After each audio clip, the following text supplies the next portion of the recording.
Good morning, everybody, and welcome to Sober School, where you can always find experience, strength, and hope. My name is Drew. I'm an alcoholic. I want to welcome you to this platform here today, regardless of what your addiction may be. You're welcome here. We support multiple pathways to recovery, not just one, but all pathways. And whichever pathway it is that you choose, we're here to help, and we definitely want to make sure that it works for you. If you're watching this through the Recovery Classroom Facebook group page, we do encourage you to share your own experience, strength, and hope, and your own words of wisdom. You never know who needs to hear what it is you might have to say, and it could just change someone's life, including your own. I was thinking this morning, and I went back and watched it. Sometimes the biggest lies that we believe, we tell ourselves. We tell ourselves the very lies that we end up believing that cause the most damage. Here's an example.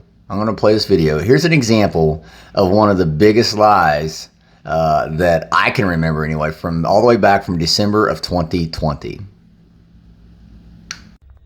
So about this time yesterday morning, I was on my way to the hospital with blood pressure at 172 over 175 and tightness in my chest, shortness of breath.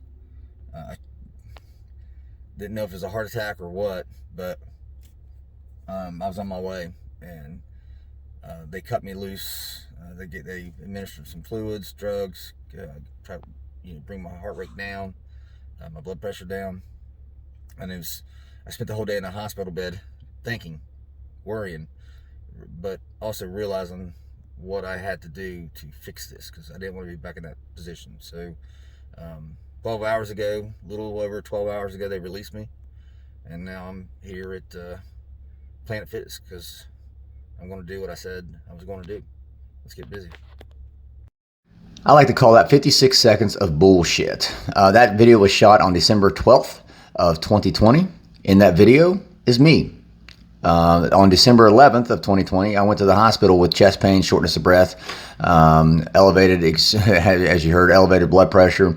I was slowly suffocating, slowly dying, slowly trying to kill myself because I hated the person I'd become. And yet, I'm in that video, I'm saying, oh, I know what I need to do. I was talking about, I need to exercise and eat right and all that bullshit. What I needed to do was figure out a way to stop drinking. And that was a start of my sobriety for about a month and a half before I ended up falling off the wagon and getting run over by the son of a bitch, right? It took another 7 months of me punishing my body, of me continually lying to myself. You don't have an alcohol problem. You just have an eating problem. You have an eating disorder. I remember thinking that too at one point. You need to eat right and exercise more. I came up with every excuse. I believed every lie that my addiction told me. See, it wasn't necessarily me telling myself that. It was my addiction telling me that. And I was dumb enough to go, oh yeah, that sounds pretty good. I think I do need to eat right and exercise and get in shape. The problem was I wasn't treating my disease. I wasn't treating the symptoms of my disease. I wasn't trying to treat my alcoholism. And so since December of 2020, fast forward, like I said, it took me 7 more months before I'd finally just thrown in the towel. As I spoke about yesterday, I'd thrown in the towel. I had just given up. I tried everything to stop drinking. I'd tried everything to combat my addiction, and I just given up. I was ready to die. As you see there in that video that I just played, that was a guy who had become even more hopeless. You don't see that part, but even more hopeless than what you see in that video. There was a guy that had become had been swallowed up with despair, with hopelessness, had nothing left to live for, nothing at all. I thought the best years of my life were behind me. I thought I would never, ever be able to live and enjoy the life that I thought some grand creator wanted to give me.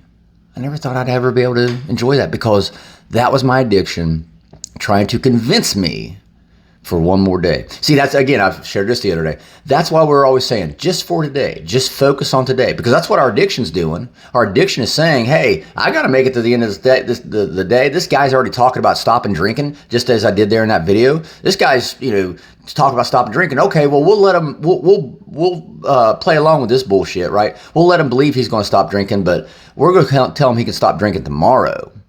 See, on December 11th of 2020 is when I went to the hospital. December 12th is when I started in the gym. Again, I didn't have a drinking problem. It was every other problem other than my drinking problem. We believe the lies that we allow our addiction to tell us. Is your addiction lying to you right now? Is your addiction telling you that the best years of your life are behind you? Is your addiction telling you that you'll never be able to do this, that, or the other? Things that really mean a lot to you? Is your addiction telling you that you're never going to have the relationship with your children again? Is your addiction telling you that you're never going to get that job that you wanted?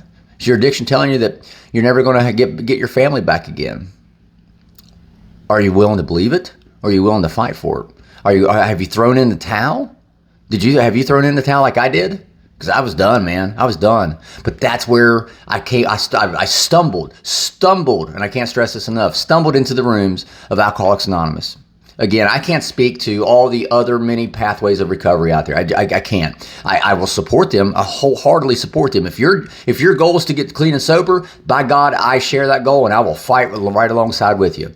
But all I can speak to is what worked for me in the rooms of Alcoholics Anonymous, in the program of action of AA. I stumbled into the rooms. I found that hope that I thought was non-existent because, again, I believed the lie. I believed the lie that there was no hope for me. I'm here to tell you today, folks, there's hope. No matter how far down the path you may have come, no matter how far down deep into that rock bottom basement that you may think you are, there's always hope. But you got to stop believing the lies. You got to stop believing the lies and start taking action. See, God cannot drive a parked car. You've got to do something. You've got to try. You've got to make an effort. If you need help, there are plenty of resources out there available. Reach out to us here at Sober School. We'll try to try to hook you up and get you plugged into somebody local to you. All right. There's resources available. You can message us through the Recovery Classroom Facebook group page. You can email me personally, Drew, D-R-E-W, @soberschool.org. Shit, I'll try to help you myself. There is hope, but you're going to have to stop believing the lies, folks. Once I stopped believing the lies in July of 2021, the best years of my life, they're still ahead of me. I'll leave you guys with that. Thank you guys so much for letting me come in and share 5 to 10 minutes of your day. This keeps me sober. I promise you, keeps me sober. I do hope you find some experience, strength, and hope from this. If there's a topic you'd like to hear discussed, feel free to drop it down in the Recovery Classroom Facebook group page. If you're watching this from outside of the Recovery Classroom Facebook group, if you're watching this through maybe another recovery group, feel free to check us out at the Recovery Classroom. You can go to your Facebook search bar and just type in Recovery Classroom. It should pop right up. So in the meantime, guys, remember, you cannot get drunk if you don't take that first drink.